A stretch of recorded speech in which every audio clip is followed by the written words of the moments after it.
Hey, Dr. Brett. Hey, Ashley. How do base runners, how are they able to maintain focus stealing the bases? Stealing the bases. That's funny. No one ever asked me that question. But someone, one of the baseball players I coached the other day, he went 0 for 5, and I said to him, don't ever let that happen again. I'm like, choke up like you have 2 strikes if you feel off in the batter's box, and then, you'll get a blooper, or you'll get some kind of hit, or maybe you'll walk. Right? And he said to me, he goes, it's funny you say that because that's exactly what my hitting coach said. And I said to him, if 2 people, one without a technical background in baseball, says the exact same thing as your hitting coach, then you want to freaking listen here. So what we want to be doing in any sport, it doesn't matter what it is we want to be pivoting, making adjustments, not allowing ourselves to stay stuck. He was off. And so he did the same thing 5 times and basically struck out 3 or 4 times and got out on a weak ground ball the other time. Not a good call, right? So again, I'm teaching athletes how to pivot off the field for on the field and vice versa. We're always making changes. We're becoming more flexible, more adaptive, more creative, and more resilient. Hey, Dr. Brett. Hey, Ashley. We have an intern who's a coach now. He's coaching baseball. Awesome. Do you have any advice for a brand new coach, just light behind his eyes? It's just great experience, right? I'm sure he's coaching adolescents Yeah, of they're some not. sort. Right? It's not But these are great experiences to have because, the best coaches, they started coaching Little League or they started coaching middle school or high school, whatever it is. So you want these experiences. And the advice I would say is for the coach to train his mind so he's more present, right? And then to teach the kids some mental game techniques to train their mind, not just the physical game, right? The meditation, the mindfulness, the visualization, the breath work, the positive self-talk, and then again, the enhanced communication skills. Most coaches in generalizing, are not great communicators. You can become a great communicator, but you got to practice and you got to learn.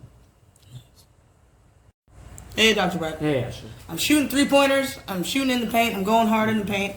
But I cannot make a free throw to save my life. Yeah. What's going on here? Well, that one's definitely, that one's mental. Like that one's going to be mental. It's a really good chance that one's mental, right? It's like when the fans are in the background or you're slowing down, the person is struggling when everything gets quiet. In other words, they haven't trained their mind for real. And that's so obvious. Because think about a Zen mind, a quiet mind, right? Or no mind, right?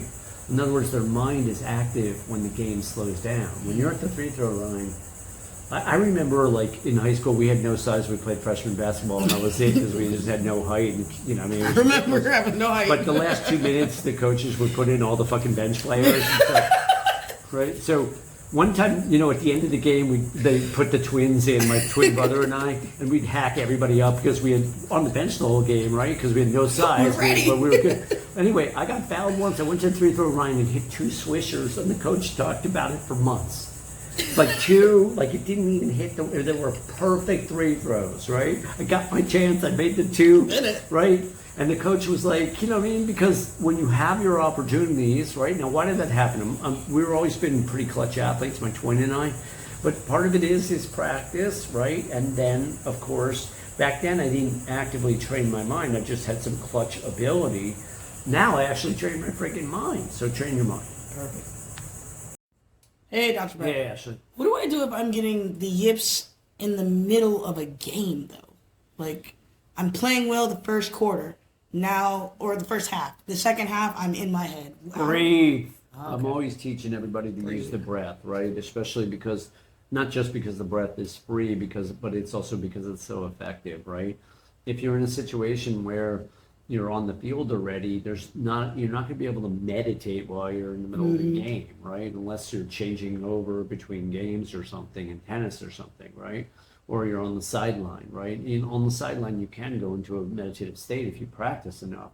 But what you can do is basic box breathing, 4 or 5 seconds in, 4 or 5 second hold, 4 or 5 second release, 4 or 5 second hold again. You can do that 2, 3, 4, 5 times. You can do that at night to try to fall asleep. You can practice it during the day. There are other breathwork techniques that are effective too, but the breath in general, short term, is probably going to be the most effective thing you can do. Observation skills are also powerful, bringing your focus into the moment, right? Observing the sky, the clouds, the fields, someone's face. The more you observe, the more present you become. You want to use the positive self-talk as well. Stay present. I got this, and so on. Hey, Dr. Hey, Ben. Ashley. So it looks like I'm playing well, but I mean, if you look at my stats, I have the yips. Oh, geez. How? Oh, boy. Yeah, because my team's still winning. So how do I explain that to my coach? Well, look, the coach is going to know something's wrong. The question is, what is the coach's capacity to, talk it through with you? And what is your capacity to talk it through with the coach? You're probably going to get benched and you're going to have to fight your way back. And that's a tricky thing, right? So the problem with the yips is you're going to get demoted, right? You might not go from major leagues to AAA, but, you might be on the bench for a little while, or you will get demoted from AAA to AA or whatever it is. So you're going to have to fight your way through it and fight your way back. Communication is going to be a piece of that. But hopefully the coaches will have some understanding as well. If they don't, you're going to need to get really tough about how you communicate. And again, this is why having a sports psychologist or mental game coach or life coach can be invaluable. Hey, Dr. Brett. Hey. So what I really meant was like when you join a new team and you're, they're kind of maybe bullying you a little bit and you're a little scared to practice tough. Now, are we in kindergarten or No, first I mean, grade? you still get, listen, grown men are still little boys. Yeah, well, we gotta look. I mean, the sports world is about performance, and we got to learn how to get tough, right? And sometimes we go through periods of time where we're yippy, where we lose our confidence. We go through in baseball they call it a slump, right? You go through slump periods of time, or you do get really yippy. You lose the strike zone or something. You're going to need to work it through. Are there technical aspects of it? Sometimes, like my putting stroke might be too closed or something, whatever it is, and you need to make a little technical adjustment. That can go a long way. A lot of times, though, it's mental, emotional, spiritual. Where are you in your life? Are you getting the emotional tar kicked out of you by your girlfriend or boyfriend? You know what I mean? Where, what's going on off the field? Is one of your parents dying or sick? Did you make a bad business decision, right? So what we want to do is clear up all the dramas and distractions, and then what we want to focus on is what's in the way. And sometimes it can be fear of success, fear of failure. It can get a little deep and tricky. That's why sports psychology is growing so much, because there's so many dimensions to this question you're asking. Hey, Dr. Brett. Yes. What's the secret to high pressure situations? So high pressure for some people is too much pressure. They call it the moment, right? But what you're doing is constantly exposing yourself, like the cold or like the heat, to more and more situations where you're having to experience pressure. The more tournaments you play, the better, right? The bigger the tournaments, the closer you get to winning, the better. A lot of people, when they break through, whether it's Scotty Scheffler a few years ago, or Tiger Woods is an exception. He was winning ever since he's a little kid. And Scotty Scheffler was too, #1 player in the world or whatever.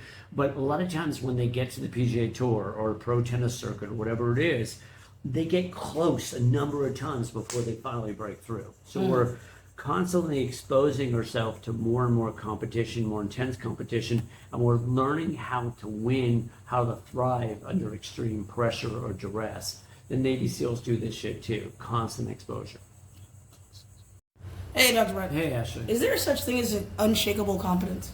Unshakable confidence. Yeah, when you're in the zone, you got a couple hours or whatever it is on a golf course, and then it's going to go.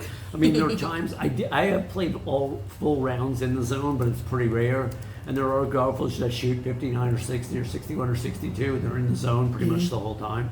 So it can happen. But zones are something that flow states you come in and out of, and what you learn to do is manage the time in between. So you're not always going to be in the zone. When you are, you're picking up chicks. Love it. Hey, Dr. Brett. Hey, Ashley. So what are some strategies when you have to switch teams? How do you deal with the yips when you join a new team? Well, the yips in general are problematic wherever you are. You got to work them through. If you're joining a new team and you have the yips, I'm wondering why. Who's taking you? Like, that's a tricky one, right? Because the yips destroy your confidence, and you're probably being demoted, right? You're going from AAA to AA, or the majors back. One of the kids that I almost coached was in the majors. His parents, I talked to his parents, they loved me, but the agent nixed it. He went from the majors back to AAA. Because he had the yips, and I was pretty close to getting on the ground there. It would have been a lot of fun to help him work through it, but you got to work it through and then bring your way back and build your confidence back, and that's a process. That's a journey. Hey, Dr. Brett. Yeah. So, what if I'm performing well on the outside, but I don't feel good on the inside? How does that work? How do I become good on the inside as well as the outside? Yeah, that's a fascinating question, and that's really a question that very few people have ever asked me, right? How do you, if you're actually doing well and you don't feel it, that's not uncommon because a lot of athletes, especially top athletes, are perfectionists, right? And so they don't give themselves permission while they're trying to make it at the highest levels to enjoy the process. And so that's really about journey and learning how to enjoy the journey and giving yourself permission to celebrate the victories and not just do what Urban Meyer types used to do, which is, they're dialing after they win a national championship. They can't relax or enjoy any of it. A lot of top athletes have that experience. It's so hard to make it that they can't enjoy it till the end of their careers. And often that's not the best way. Hey, Dr. Brett. Hey, Ashley. One of our interns just started golfing. All right. Which one? Cool. Jared. He just started golfing. So he wants to know, how do I hit the ball every time?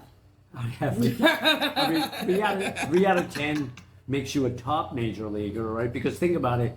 I just looked up the Yankees batting average, and it's 248 for the team. Like, that's their whole team batting average, 248. And they only have a few hitters hitting 300, which is 3 out of 10. So what you're looking at is what I call putting the barrel of the bat on the ball as often as possible. In other words, process, not outcome. If you square up and put that barrel of the bat on the ball, which means you're so present and so focused in the batter's box, you're likely to get a hit one out of 3 times because you hit more and more line drives. You square it up. So again, you're focused on process, not outcome, which is to be so freaking present you can't help but put the barrel of the bat on the ball. Hey, Dr. Hey, Brett. Ashley. So we can't ignore one big part of this mental game, the heat. How do you deal with the heat, especially if you're like a golfer or you're outside the summer playing sports? Well, I mean, if you like Wim Hof at all, the heat and the cold are your friend. In other words, they make you tougher, right? Look, I've been starting to golf again on Mondays in Florida in the summertime. The heat index is 106, 107, 108. I'm doing midday because there's no one out there. I'm playing PGA National. It's fantastic. It's not expensive for us locals, right? It's just the South Florida Golf Pass. And I am blissed out. I'm listening to podcasts or learning Thai and handling 2.5 hours of 107, 108, 109 heat index, 93, 94 degrees plus the humidity, which is 70, 80%. I'm drinking a lot of water, but I'm blissed out because my body is tolerating the heat because I'm adjusting to it like you can adjust to an ice bath or something. I don't have an ice bath. I was thinking about maybe that I should do that next year. But I was listening to Rogan. He was actually giving Andrew Huberman shit for being a pussy around the ice bath. And Rogan's obviously, this is his thing. He's been doing it forever and everything. But when you expose yourself to the cold, you're getting tougher. And literally, believe it or not, Ashley, when I used to live in Westport, Connecticut in my 30s, I used to boycott winter. I didn't wear a winter jacket for like 5 straight winters. That's crazy. At all. That's crazy. I know back then it used to be really cold. Yeah, I'd be 20s and 30s and stuff. And I literally didn't get sick for almost a decade. Like, I just didn't get sick. And I think part of it was before I ever got exposed to Wim Hof, I was doing it without knowing it, exposing myself to the cold. So exposure, it's the same thing with, dating or relationships. You want to expose yourself to experiences. Otherwise, you're not going to have any tolerance. Hey, Dr. Brett. Hey, Ashley. What if you have a captain who isn't being a captain and you feel you can step up to the role of being captain? Yeah, so that's a tricky one, right? Because, leadership is tricky and it's like if you're the colonel and the general sucks, you can't just take his spot. He's the general. So, and you can't really, you don't want to stab him in the back and you don't want to undermine him. We got a cruise ship going by, whatever. I kind of want to keep this right? though. So that's a tricky one. I think the best probably way to handle it is to deal with the captain and try to empower him to become or her to become a better captain, so to speak, right? And if it's not working, then perhaps you have some conversations with the coach or GM or athletic director. But you got to be it's tricky because you don't want to be whining or tattletaling or going behind people's backs unless it's completely necessary. Hey, Dr. Brett. Hey, Ashley. How can quarterbacks, when their team isn't listening, how do you regroup them? Well, when the team isn't listening, I mean, that's a deeper issue, right? That's a locker room issue. You probably lost the locker room, so you got to revisit your leadership skills. What's going on way before you take the snap or in the huddle, right? If they're not listening and you're the leader, the quarterback, you've got a bigger problem. So I think that's a deeper issue around leadership, and it's a longer term issue about, sometimes it can be the environment, meaning the team might, not be the best fit as well. But that's something you're going to need to explore, with your sports psychologist for sure. Cool. Hey, Dr. Brett. Hey, Ashley. So I just met a quarterback and he gets the yips when he's in the pocket. How do we tell him to stay calm under pressure?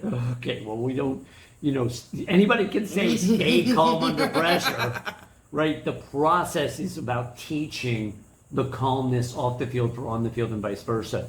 Learning how to train your mind and learning how to stay calm everywhere, in every situation. As he learns to stay more present, more patient, and more poised everywhere, eventually it'll translate into the pocket. How do you do that? You train your mind. How do you do that? Meditation, mindfulness, visualization, breath work, positive self-talk, and what I call enhanced communication skills, getting tougher, communicating your truth, living your truth, not avoiding it. Makes you tougher everywhere. And then you step in that pocket and you're just more present, more patient, and more poised. And you only have 2.6 seconds, but it works.